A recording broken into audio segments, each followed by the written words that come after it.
ብፁዕ አቡነ ናትናኤል የተናገሩት ንግግር ዛቻና ማስፈራሪያ እየደረሳቸው እንደሆነ ንግግር ሚዲያ ላይ ስታራግቡ እሳቸውን አስተቁራችሁና ጳጳሳቱን ተዋቸው ቤተ ክህነቱን ቤተ መንግስቱን ለክርስቲያኖች ጀርባ ያሰጡበት ጊዜ ነው ይድረስ ለክቡር ጠቅላይ ሚኒስትር ዶክተር አብይ ሰላም ለእናንተ ይሁን እንደምን አላችሁ እንደምን ቆያችሁ አሜን አምላክ አበው ቅዱስ እግዚአብሔር ስሙ የተመሰገነ ይሁን በዛሬው ቪዲዮ እንግዲህ አቡነ ናትናኤል ላይ ዛቻና ማስፈራሪያ እየተላከባቸው እንደሚገኝ መረጃዎች እየወጡ ይገኛሉ ይሄን ማሳያችሁናል ማለት ነው እንግዲህ የተናገሩት ንግግር ከቅዱስ ሲኖዶስ ውጭ ነው የሚልና እሳቸውን አግሎ ለብቻ የማሸማቀቅ ለማጥቃት እየተደረገ ያለ ሙከራ አለ ይሄንን በጽናት የምንቃወም ነው አባታችን የተናገሩት ሐቀኛ ሆነው መልካም የሆነ ንግግር ነው ምንም አይነት ስተትም የለበትም ማለት ነው እሱን የማሳያችሁናል እንዲም ደግሞ የኢትዮጵያ ኦርቶዶክስ ተዋሕዶ ቤተክርስቲያን የሃይማኖት መምህራን ዶክተር አብይን እየገሰጹት ይገኛሉ ምን ይያሉት ነው እሱን የማሳያችሁናል ማለት ነው እስኪ በቅድሚያ ይሄንን ቪዲዮ ነው አርባ ምንጭ ምንድነው የተፈጠረው አርባ ምንጭ ዩኒቨርሲቲ ውስጥ ምንድነው የሆነው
በአርባ ምንጭ ዩኒቨርሲቲ እንግዲህ ተፈጥሮ ያለው ሁኔታ እጅግ በጣም ያሳዝን ነው ተማሪዎቹ በተደጋጋሚ ዝርፊያ እንዘረፋለን ከዚህም ደግሞ ብሶ እስክንደፈር ነው የምትጠብቁ የሚል ሴቶቹ በአብዛኛው ወጥተው ድምጻቸውን አሰምቷል ማለት ፍትህ እንፈልጋለን ይሄ ጉዳይ ካልተፈታልን ትምህርት አንማርም የሚል አይነት ተቆሞ የሚመስል ጥያቄ ያቀርቡ ማለት ነው እንግዲህ በዩኒቨርሲቲዎች አከኝ እንዲያል ነገር ሲፈጠር አፋጣኝ ምላሽ መስጠት ይገባል ዩኒቨርሲቲው የሥራ መሐሮችም በአከባቢው ያሉ የህግ አካላት ማለት ነው ምክንያቱም እነዚህ በሃያዎቹ እድሜ የሚገኙ ወጣቶች ወላጆቻቸውን ቤት ጥለው የወጡ ዩኒቨርሲቲውን አምነው ነው ስለዚህ ከተለያዩ ስፍራ የሚመጡ እንደመሆናቸው ልዩ እንክብካቤና ድጋፍ ይገባቸዋል እንዲያሉ ጥቃት መሰል ነገሮች ሲፈጸም ማስቆም ይገባል ማለት ነው እስኪን ቪዲዮ ነው በደሳሳ ጎጆ ህይወት አለች ዘመም ለጠያቂ አመች ከህመም ላይ ህመም ትንሽዬ ብላቴና አየ የሞትን አይን ከናቱ ተለየ ገና በጨቅላነት መከራና ደስታን በደንብ አርጎ ለየ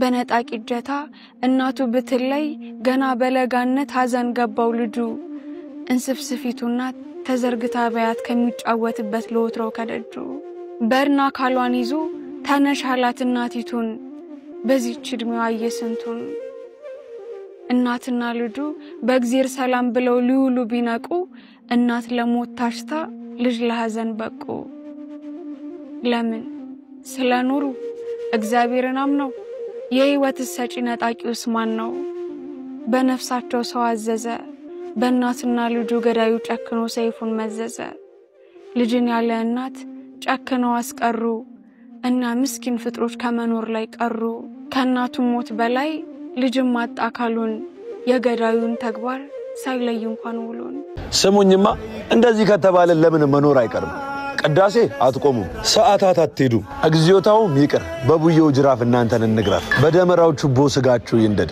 ለሞታችን ካጣን ፍታት ለሬሳችን ካጣን ጉድጓድ መሞት ሐሴት ነው መኖር ሞት ነው የፈራ ይመለስ ጌዲዮን ይጨዋል ብዙ ነን ያሉትን አንሶ አሸንፏል አርሲ ላይ አይደለም እዚህም ሞተናል መሞት ይበቃናል ካልሆነ ግን መብዛታችንን ተውት ቁጥራችንን አታስቡት አራት ወንድ ይበቃል አብይ ወእግዚአብሔር ኃይሉ ዘአልቦ ወዶክተር ንጉስ ይድረስ ለክቡር ጠቅላይ ሚኒስትር ዶክተር አብይ አህመድ አሊ የኢትዮጵያ ጠቅላይ ሚኒስትር የኢትዮጵያ መከላከያ ሰራዊት ጠቅላይ ኤታማዦር ሹም የሰላም የዓለም የሰላም የኖቤል ተሸላሚ እኔ መጋቢ ሃይማኖት መምህር ሳሙኤል ተክለማርያም እባላለሁ በኢትዮጵያ ኦርቶዶክስ ተዋሕዶ ቤተክርስቲያን በአዲስ አበባ ሀገረ ስብከት የአንድ ካቴድራል ሰባኪ ወንጌልና የዚች ሀገር ወጣት ዜጋ ነኝ ክቡር ጠቅላይ ሚኒስትራችን እርሶ ለውጡን ይዘው በመጡ ጊዜ ከርሶ ጋር አብሮ የቆሰለ ከርሶ ጋር ለውጡን የዘመረ የሰበከ አሁን በመግቢያ ላይ ተናገርኩትን ቅኔና መልእክት ምስጋና ያቀረበ ኦርቶዶክሳዊ በየቦታው እየተገኘ እየተገደለ ነው በአርሲና በሽርካው በዛ አካባቢ ያሉ ኦርቶዶክሳውያን አንገታቸውን ዛሬ በሌሊት በተደራጁ ማንነታቸውና ምንነታቸው ባልታወቀ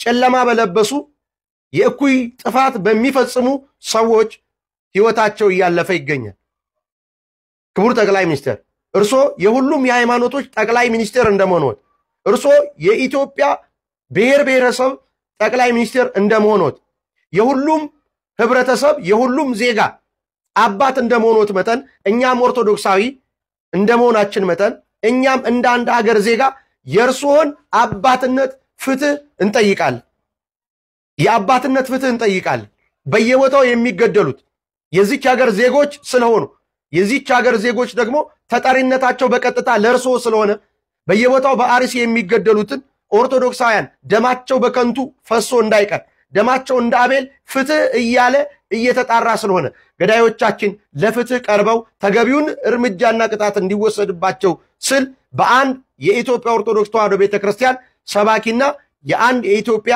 ዜጋ ወጣት ዜጋ እንደመሆኔ እጠይቃለሁ ክቡር ጠቅላይ ሚኒስትራችን ከርሶ ጋር አብሮ የቆሰለ ከርሶ ጋር ትናንትና በየአደባባዩ ለውጡን የዘመረና የሰበከ ኦርቶዶክሳዊ በአርሲና በሽርካ አንገቱ እየተቆረጠ እየተገደለ ይገኛል ስለዚህ ኦርቶዶክስ ሀገርናት ብለው እንደነገሩን ኦርቶዶክስ ሀገርናት ብለው እንደሰበኩን ስለዚህ እንደ አባትነት የአባትነት ድርሻዎቱን ተወጣው ገዳዮቻችን ለፍትህ የሕግ የበላይነት እንዲያስከብሩልን ስንል በቀጥታ ለርሶ እናመለክታል አቤቶታችንን እናቀርባለን እንግዲህ መምህራችን በእንዲህ ያለ መልኩ በትትና በጨዋ ደንብ በመምህር ልክ ተናግሯል ማለት ነው መንግስትን አቤቱታ በተለይ ዶክተር አብይ አህመድን አቤቱታ ጥያቄ ጠይቀዋል ማለት ነው እንግዲህ በጨዋ በትትና ደንብ ጠይቀዋል እኔ ግን እንዲህ ያለው የመምህራን ጥያቄ ተገቢ ነው ብዬ አላምንም ምክንያቱም እንዲህ አይነቱ መልመጥመጥ እንዲህ ያለው አቤቱታ እንዲህ ያለው ትትና ገና በደል ለመጣል ያለ ሰው ነው ላልተበደለ ግን የበደል ዋዜማ ላለ ሰው ባኮት እንዲህ ሊገጥመን ነውና ያስታክልን ብሎ የሚደረግ ልመና ነው አሁን ግን እንደዛ አይደለም እኛ እየሆነብን ያለው ብዙ ሞት ብዙ መከራ ብዙ ግፍ ብዙ ስደት አይተናል በዚህ ልክ የምንታገለው አይደለም ይሄን ይመጣብን ያለው መከራ በእንደዚህ አይነት አጠያየቅ የምንመልሰው አይደለም በቃ ጨከን ያለ ኮስተር ያለ ነገር ምንምኑን ከመንግስት ጋር ቁጭ አድርጎ የሚያደራድር ህግ የሚከበርበት መንገድ ካልሆነ እኔ ይሄ አይነቱ ለፍስፍስ ደካማ አስተያየት ወይም ጥያቄ አቤቱታ ተገቢ ነው ብያለምን እናንተ ምን ትላላችሁ በእንደዚህ አይነት የመምህራን አስተያየት እኔ አስደስተኝም የእናንተን ሐሳብ እስኪ እንስማ እንወያይበት ከዚህ ይልቅ ግን መዝሙር ያሬድ እንዴት መጠየቅ እንዳለብንና አባቶቻችን የሚመለከታቸው አካላት ምን ያህል ጀርባቸው እንደሰጡን ይነግረናል እስኪ ነው ጳጳሳቱን ተዋቸው ቤተ ክህነቱን ቤተ መንግስቱን ለክርስቲያኖች ጀርባ የሰጡበት ጊዜ ነው ኦኬ ቆይቷል ጀርባ ከሰጡት ባይዘው ቆይቷል የጀርባ አሰጣጡ አይነት የተለያየ ነበር አሁን ግን በደንብ ነው ጀርባ የተሰጠው ይሁን ችግር የለውም ይሁን እኛ ሀገራችን በሰማይ ነው አሁንም ቤተክርስቲያን ትቀጥላለች ጀርባ የሰጠው ሁሉ ይሞታል ባይዘው ጀርባ የሰጠው ሁሉ ይሞታል ማንንም የጸና የለም አለ እንዴ የለም እኮ ባይዘው እስቲ ዩ ኦርቶዶክሳንን ነክቶ ክርስቲያኖችን ገሎ የቆመ አለ አይታችኋል? የለም፣ ሁሉ ይሞታል። በአርሲ ዞን ለሚገደሉ በየሀገሩ ለሚገደሉ ክርስቲያኖች ሁሉ በዘር ይሄ የዘረኝነት ካንሰር ያለብን የዘረኝነት ካንሰር የዘረኝነት ፍቅር ያለብን የዘረኝነት ጡት ምንጠባለን እናንተን ይሄ አይመለከታችሁ። ይሄ የሚመለከተው ክርስቲያኖችን ነው። ክርስቲያን ዘር የለውም። ክርስቲያን አገሩ በሰማይ ነው። ኦኬ አገሩ በሰማይ ነው ክርስቲያን። ስለዚህ አገራችን በሰማይ ነው። ሁሌም አይታችሁ ከሆነ እንደዚህ አንድ ልንወስንል ዘረኛው ይመጣና ይበትናል። ኦኬ ማህተብ አንጠልጥሎ ዘረኛ አለ። ኦኬ ማህተብ አንጠልጥሎ ክፉ አለ። በቃ ሁሌም የሆነ ነገር ህብረት ሲፈጠር በቃ አይኑ የሚደፈርስ ሞልቷል። ስለዚህ አገራችን በሰማይ ነው። አገሩ በሰማይ እንደሆነ ሰው እንሁን አደራ። አገሩ በሰማይ የሆነ ሰው እገሌ ሰደበኝ፣ እገሌ ነቀፈኝ፣ እገሌ በዚህ ወጥቶ ያለ እሹሩር አይፈልግም። አገሩ በሰማይ ነው። አገሩ በሰማይ ስለሆነ ሰዎች ቢከተሉትም ባይከተሉትም ሰዎች አብሮቱንም አልሆኑም አገሩ በሰማይ ነው። ኦኬ አገሩ በሰማይ ነው። ስለዚህ ዝም ብሎ ይሄ የሚል መጠመጡ በቃ ዝም ብለው እንዲው እይታ እንዲው ቀፉኝ የሚፈልጉ ሰዎች አሉ። እነዚህ በጣም እንቅፋት ናቸው። የድራማ ህይወት ኦኬ የድራማ ህይወት ዝም ብሎ የተውኔት ህይወት የድራማና የተውኔት ህይወት የሚሰሩ ሰዎች አሉ እዚህ ላይ ቀላጆች እቃቃ ጨዋታ የሚጫወቱ ህይወታቸው ላይ። ስለዚህ ሐሳባችሁ እንዳይበትኑት እንደነዚህ ያለ ሰዎች አገራችን በሰማይ ነው። አገራችን ቲክቶክ ላይ አይደለም። አገራችን የሆነ ነገር በቃ እንዲው በዚህ ገብቶ ቲክቶክ ላይ በዚህ ወጥቼ በዚህ ገብቼ ወደዳችሁኝ፣ ጠላችሁኝ፣ ሰደባችሁኝ፣ ያቀፋችሁኝ፣ እንዲው ሳማችሁኝ፣ እንዲው በቃ ገላመጣችሁኝ ምንድነው ይሄ? ምንድነው ይሄ? ይሄ ገና ኬጂ ያልጨረሰ ማይንድ ሴት ገና ያላደገ ማቹር ያልሆነ አገሩ በሰማይ ያልሆነ ዓላማ የሌለው ሩጫ ክርስትናው ያልገባው ሩጫ የሞቀታ የድራማ ህይወት የተውኔት ህይወት ያቃጸንተ ኑር በርትተ ኑር። ስንቶቻችሁ ናችሁ ብፁዕ አቡነ ናትናኤል የተናገሩት ንግግር ዛቻና ማስፈራሪያ እየደረሳቸው እንደሆነ የምታውቁት? ስንቶቻችሁ ናችሁ? የተናገሩት ንግግር ሚዲያ ላይ ስታራግቡ እሳቸውን አስጠቁራችሁ እናንተ ሸሻችሁ ዛሬ ማለት ስልክ ተደውሎ ያለ ሲኖዶስ ትእዛዝ ወይንም ያለ ሲኖዶስ መግለጫ ለምንድነው እንደዚህ አይነት መግለጫ መስጠቱት ተብሎ እየተወቀሱ እንደሆነ እወቁ። ሲኖዶስ ደውሎ ያለ ሲኖዶስ ትእዛዝ ለምንድነው እንዲህ አይነት መግለጫ የሰጣችሁ ተብሎ እየተወቀሱ እንደሆነ እወቁ ሁላችሁ ኦርቶዶክሳውያን ባለማተቦች። ይሄ የአርሲ ኦርቶዶክሳውያን ጭፍጨፋ ማለት ነው የመንግስትና የአባቶች እጅ እንዳለበት የሚያሳየው ለዛ ነው። ሁሌም ቢሆን የምትቃወሙኝ ስናገር የምትቃወሙኝ ዛሬ ልንገራችሁ በደንብ ለምንድነው ያለ ሲኖዶስ ትእዛዝ እንዲህ ያለ መግለጫ የሰጣችሁት ለምንድነው ተብሎ እየተወቀሱ ነው። እና አሁንም ቢሆን አርሲ ላይ የሚደረገው ጭፍጨፋ አባቶችንና መንግስትን የነካካ ነው። የአባቶችና የመንግስት ትእዛዝ አለበት። ዛሬም ቢሆን ዛሬም በድፍረት እናገራለሁ። ይሄ ለምን ተናገራችሁ ብለው እየወቀሷቸው ይሄ ንግግር በተናገሩት ንግግር ማለት ነው። እና ማን ነው ገዳዩ? ማን ነው ሳስገዳዩ? ሟቹስ ማን ነው? ይሄ ነው ጥያቄ። ፍትህስ የሚሰጠን ማን ነው? እና ሌላ ቦታ የምትጠይቁ አባቶች ተናገሩ ያላችሁ የምትጮሁ ሰዎች ስለ ጮሁ እንኳን እነ ብፁዕ አቡነ ናትናኤል አባቶቻችን ስለ ተናገሩ እንኳን ለምን ተብለው እየተሰደቡ እየተወቀሱ ይገኛሉ በአሁኑ ሰዓት። ለማንኛውም በደንብ ሼር ኮፒ ሊንክ ያደረጋችሁ አሁንም አድርሱልን። እኛ ጩኸታችን ወደ እግዚአብሔር ነው። ጩኸታችን የዓለምን ፈጣሪ ወደ ሆነው ወደ መድኃኔ ዓለም ነው ጩኸታችን። የራሔልን እንባ የቆጠረ አምላክ የህፃናትን እንባ እንዲቆጥርልን ነው ወደ እግዚአብሔር ጩኸታችን። እና መሰግናለሁ በደንብ እንድታውቁት ብዬ ነው።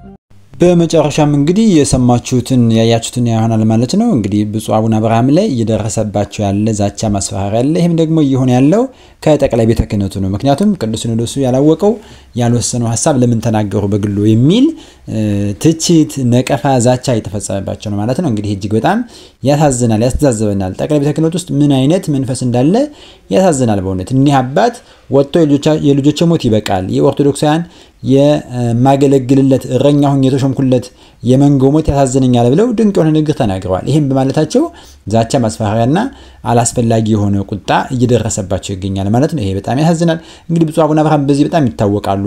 በግልጽ በአደባባይ ወጥተው ይጋፈጣሉ ነገሮችን ይናገራሉ ማለት ነው አሜን ባይሰሞን ድምጻቸውን እየሰማው ባልሆንም ማለት ነው እንግዲህ ከዚህ አንፃርም ሊሆን ይችላል ማለት ነው ብፁዕ አቡነ አብርሃንም እንዳይናገሩ ታግተዋል ብሎ ማሰብ መጠርጠር ይገባል ማለት ነው እንግዲህ እነዚህን ብፁዓን አባቶቻችን መጠበቅ ይገባል አቡነ ሄኖክም ድምጻቸውን በፌስቡክም በተለያየ መንገድ ጽፈዋል ድምጻቸውንም ተናግረዋል ማለት ነው እኒህን አባት ልንጠብቅ ይገባል አልተናገሩም አባቶቻችን ትተውናል ጀርባቸውን ሰጥቶናል ማለት ብቻ ሳይሆን ሲናገሩም ደግሞ መጠበቅ እንዴት ናቸው ብሎ ማሰብ ይገባል ማለት ነው እንግዲህ መምህራን እንዲህ ብለው ተናግረዋል ማለት ሌሎችም እየተናገሩ ይገኛሉ እኒና መሰል ቪዲዮዎች ዛሬ ይሄን ይመስላል ማለት ነው በአርሲ ጉዳይና በሌሎችም ተያያዥ ኦርቶዶክሳዊ መረጃዎች አዲስ ነገር ካለ ወደ እናንተ የሚመለስ ይሆናል ማለት ነው ሰላም ለእናንተ ይሁን ሰላም ቆዩ